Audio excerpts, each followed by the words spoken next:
Good morning! It has been a few days since I uploaded my first update video for my plant-based Oracle Druid here, and since then there have been a lot of developments on the build, and so today I'm bringing you update number 2 on my League Starter here. We have basically done all the endgame content now on this character. All T3 pinnacles have been completed, as well as Arbiter. The build feels incredible in mapping. We are clearing maps very fast, and the single target damage has improved a lot as well. Overall, this current version of the Druid is definitely nearing a min-max stage, and when that time comes, I will again post the final version of the build guide, both as a video here on YouTube and, of course, the written guide on Mobalytics. So, let me quickly go over everything that has changed since the last update and what our plant-based Oracle Druid now looks like. So, first thing to mention on this character, we have ditched the Armor ES hybrid. Even with the new bark skin that I really wanted to make work on this character, it was just too underwhelming to me. I didn't really feel like the Armor and Energy Shield hybrid was providing the tankiness that I wanted on this character. So now we are once again a full ES character, so we have 1600 life now on this character, 5300 energy shield, we are at 100 strength and 149 intelligence. We also dropped down a little bit on spirit, so now we have spirit of 134, 100 of course the standard spirit, and then 34 spirit on the amulet here. We of course rest capped, and chaos rest is at 52%. I feel so much tankier now with this build, with the use of Convalescence that we use with the 30 spirit that we have over the 100. Of course, the other 90 spirit are used in cast on critical here. This feels so much more tanky with the full ES version here. Just to stack this ES up to over 5000 just feels very good. Another thing to mention is how fast we are now. We are at 53% movement speed now. We are taking, for mapping here, we are taking these movement speed nodes on the passive tree. We also have boots with 35% movement speed and a 5% movement speed rune, so we are much faster now when it comes to the mapping, and you've probably seen it in the beginning of the video as well. We are very fast on maps now. We're basically just zipping through the maps, clearing everything in our way, and that is one of the biggest changes to the build now as well, and why it looks so much better now. On the gear side, there have been slight changes. Of course, the biggest change for all of the gear is that we changed into full energy shield gear. So on the helmet here, we have a bunch of big energy shield numbers. We have a good energy shield chest with 700 plus. We also have some good boots with high energy shield as well. On the gear side as well, we are mostly now also using the night scale pulse scale gloves here. These provide us with not only critical hit chance, but also with the suffix here of increased mana regeneration when we have dealt a critical hit recently. This definitely changed the picture when it comes to our mana and how we are not going as much anymore, and these gloves are just really good, and at the same time they are super cheap. You do not need to break the bank to get these gloves. They are very cheap.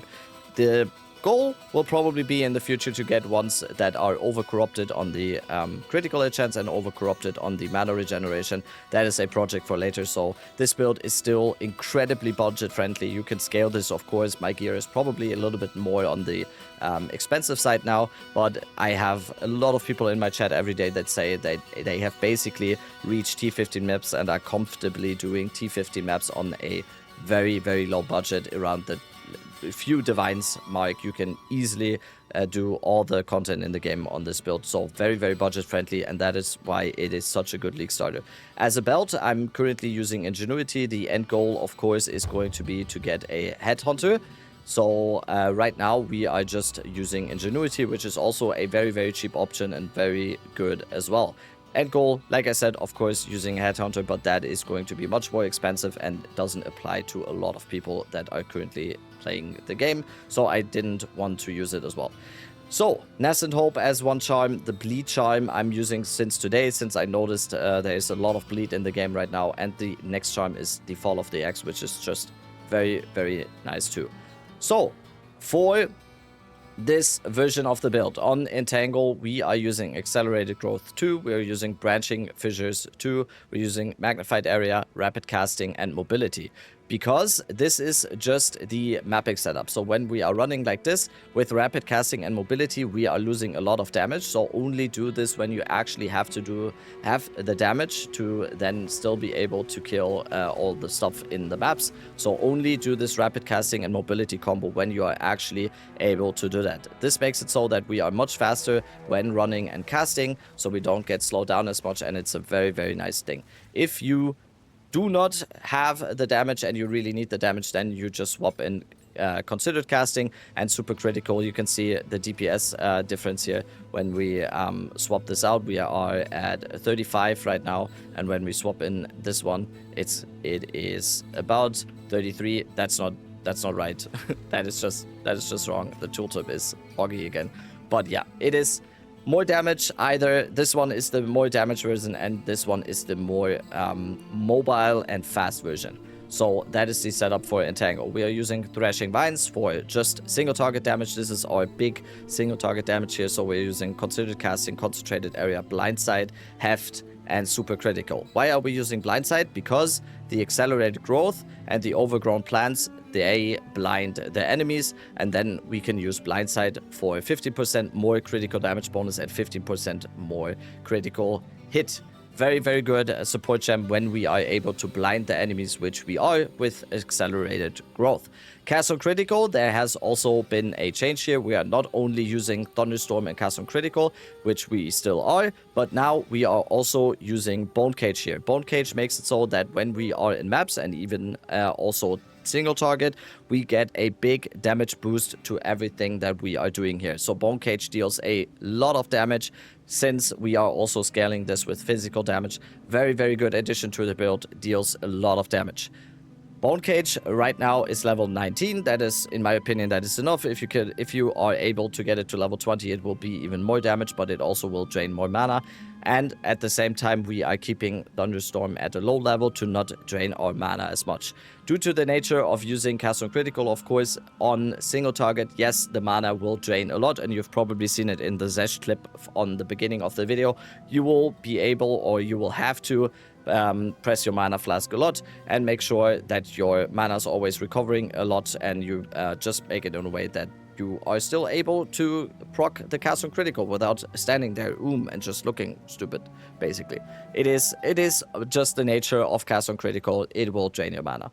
So, Cast on Critical with this setup: Thunderstorm, Bone Cage, Spell Cascade, Astral Projection, and Efficiency. The last one is going to be Convalescence, like I already mentioned. For any ES build, that is just the way to go, because once we lose our ES, we can just press our panic button here and we get our ES back. Very, very good. So, Convalescence with Second Wind 3, Cooldown Recovery 2, Prolonged Duration 2, and Clarity 1.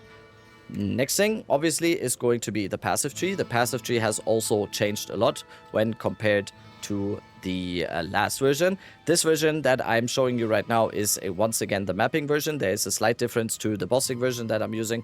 On the maps, we are using these cooldown recovery and movement speed nodes to get this extra 10% movement speed in maps, which feels very good. And once we are going to be bossing or doing a pinnacle boss or whatever, we take away some of these nodes and we take away the movement speed nodes on the bottom here, and we go into these nodes on top to get more damage for bossing. So this is what the passive tree now looks like. Basically, we went into a lot of crit now, and we are scaling more with crit. And also, we are now fully utilizing the Entwined Realities Ascendancy node that we have here. So if you don't know, the non-keystone passive skills in medium radius of allocated keystones can be allocated now without being connected to a tree. Basically, a medium size from nothing, and we are utilizing this a lot on our tree here. So we have the Wild Surge incantation here, and we are using this to get Power of the Storm without having to path there. So Power of the Storm. Then we are using Black Flame Covenant. We are not using this keystone. This is a question I got a lot on my stream today. We are not actually using these. We don't get infusions, and we also don't make use of Black Flame Covenant at all. We are just using these to then get the surrounding nodes. So with Black Flame Covenant, we are getting Cut to the Bone and Sudden Escalation. And then with Elemental Equilibrium, we are getting Blood Tearing, Shredding Force, and we can also get the physical damage on top here. So we are very well utilizing the Oracle Ascendancy now with the Entwined Realities, and overall it is just a very, very well delivered, thought out, whatever. It is how the passive tree should look like for an Oracle, in my opinion. This is what the Ascendancy is supposed to do. On the jewels, we basically want all the same jewels. We want maximum energy shield, we want spell damage, and we want either crit hit chance or critical damage bonus. Like I said, this is how the passive tree looks now. You can watch it on the Mobalytics as well. So that is basically it for this character right now. Like I said, it is super, super fun. It is much more, much stronger than I anticipated at the start. So I will probably stay on this for a little while longer and keep this as my league starter, since we also are very, very able to do maps in a way where we have a high rarity, since I have over 100 here and we are clearing maps very, very fast. So optimal league starter, optimal way of starting your league with a character like this and having high rarity and just clearing maps as fast as we do. We even hit 96 today as well. So I'm super, super satisfied. I hope you all are as well, and you keep up to date on this build. If you want to keep up on this build, always the Mobalytics favorited is the way. And also, if you have any questions, join my Twitch stream. Okay. That's gonna be it. I tried to keep this as quick as possible. So see you on the next one. Love you. Goodbye.